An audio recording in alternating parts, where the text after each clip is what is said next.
प्रणाम। मैं प्रवीण पांडे और आप देखना शुरू कर चुके हैं पंडित जी।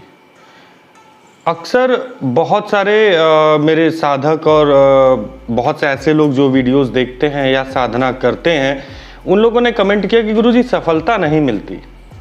हम ये साधना कर रहे हैं, साल भर से कर रहे हैं, हम अप्सरा साधना कर रहे हैं, हम दुम मंत्र की साधना कर रहे हैं, कुछ अनुभव नहीं होते, कुछ भी ऐसा नहीं होता कि जिससे लगे कि हम एक सही रास्ते पे चल रहे हैं।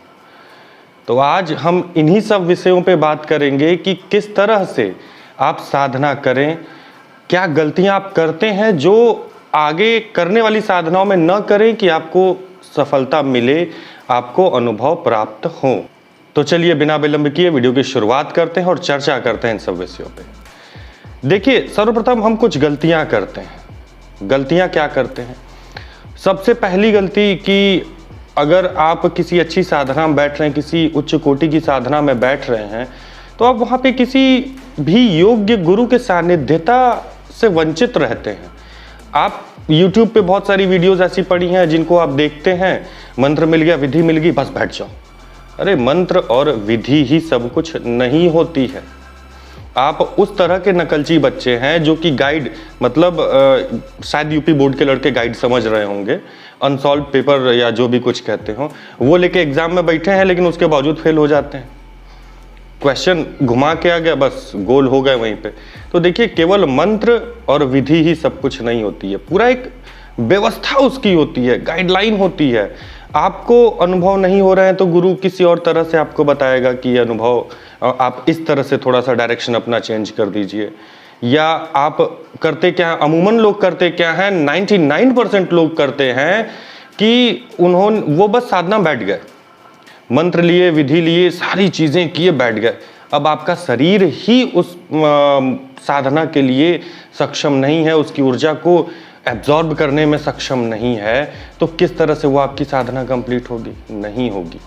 तो देखिए, हम क्या गलती करते हैं, बिना गुरु के सानिध्यता के, बिना गुरु दीक्षा के हम साधना में बैठ जाते हैं।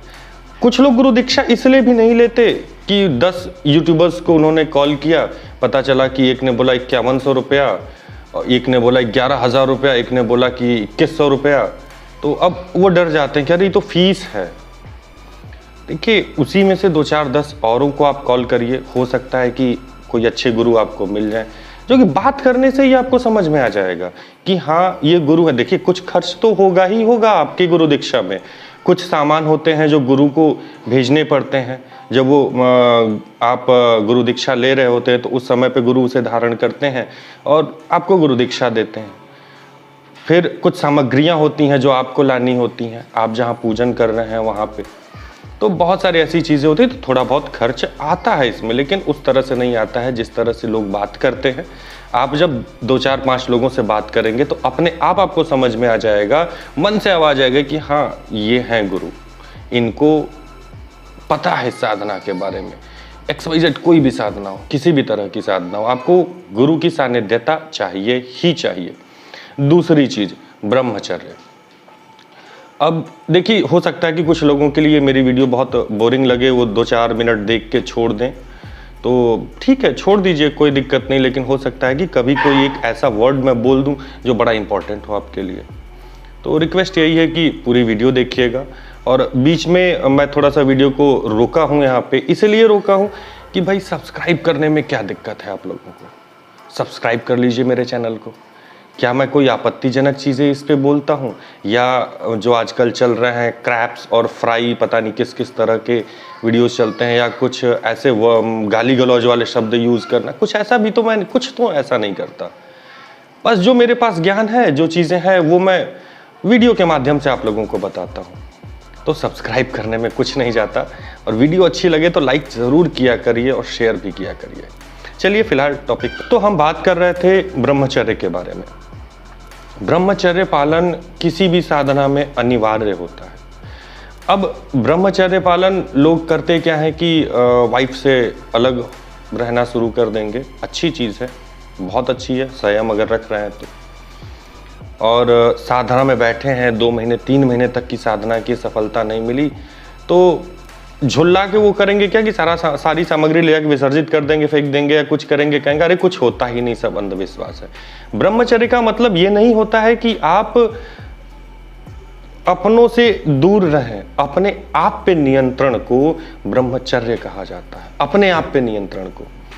आपको कभी ये नहीं कहा जा रहा है कि आप अपनी पत्नी से दूर रहें, धर्म पत्नी से दूर रहें, बच्चों से दूर रहें, ठीक है। आपको संयम बरतने के लिए कहा जाता है। अच्छी चीज़ है कि आप भूमि शयन कर रहे हैं, परंतु उन चीज़ों का क्या होगा जो आप साधना के बाद जब आप समाज में जाते हैं तब करते हैं। पता चला कोई मित्र मिला, उससे कुछ झूठ बोल दिया, या मजाक ही मजाक में किसी से गाली गलौज कर रहे हैं, कुछ कर रहे हैं, तो ये भी चीज़ें ब्रह्मचर्य में आती हैं। ब्रह्मचर्य मन और तन दोनों से होना चाहिए। इसमें कुछ एक योग भी होते हैं जो कि करना अनिवार्य होता है साधना के समय पर। तो देखिए, ये दो चीज़ें हो गई जो बहुत इम्पॉर्टेंट है। अब तीसरी चीज़ आपकी सामग्री से रिलेटेड है। सामग्री होता क्या है कि हम जिस माला, कोई एक माला बहुत पहले 2 साल पहले खरीदे हुए हैं और उसी पे जप करते जा रहे हैं। अरे प्रभु, उसे भी तो रिचार्ज करना होता है। आप जैसे अपने मोबाइल में वैलिडिटी प्लान डलवाते हैं, मैं फ़िलहाल जियो का नंबर यूज़ करता हूं तो 299 कुछ ऐसे ही प्लान आता है। तो हम एक वैलिडिटी प्लान जब उसमें डालते हैं अपने मोबाइल में, तो उसी तरह आपकी माला में भी डालना पड़ता है।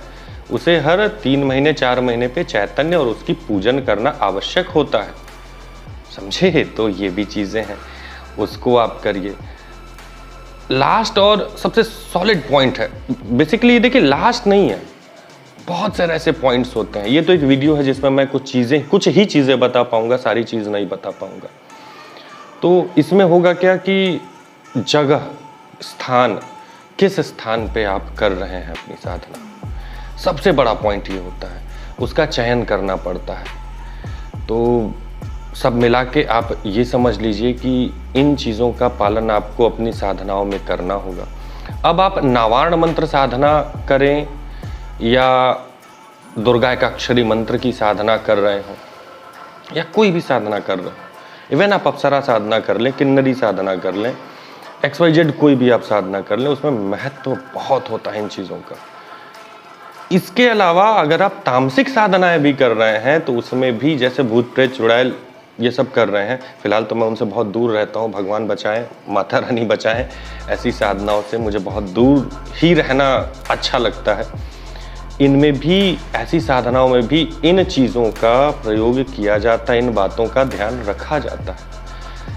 तो हर पूरे वीडियो का सार ये है कि आपको किसी योग्य गुरु से गुरु दीक्षा लेनी होगी। हाँ, एक बहुत बड़ा प्रश्न है, अक्सर आता रहता है कि मैंने इस मंत्र के लिए गुरु दीक्षा ली हुई है, क्या मैं नावार्ण मंत्र के लिए गुरु दीक्षा ले सकता हूँ? गुरु जी बिल्कुल ले सकते हैं, दूसरे गुरु से भी वो गुरु दीक्षा आप ले सकते हैं। बोथ आर डिफरेंट साधना, दोनों साधनाएं अलग हैं, दोनों के लिए आप मार्गदर्शक अलग चुन सकते हैं। गुरु का काम केवल मार्गदर्शन करना होता है, उस पथ पर चलना आपका कार्य होता है। मुझे लगता है आज की वीडियो काफ़ी लंबी हो गई है, और आज की वीडियो के लिए बस इतना ही। मिलते हैं फिर अगली वीडियो में। इसके अलावा कोई और प्रश्न या कोई कन्फ्यूज़न हो, या मेरे द्वारा कोई गलत शब्द यूज़ किया गया हो, कोई गलत चीज़ें बोली गई हों, तो उसके लिए मैं क्षमा प्रार्थनी हूँ। आज के लिए इतना ही, मिलते हैं फिर अगले वीडियो में, तब तक के लिए प्रणाम।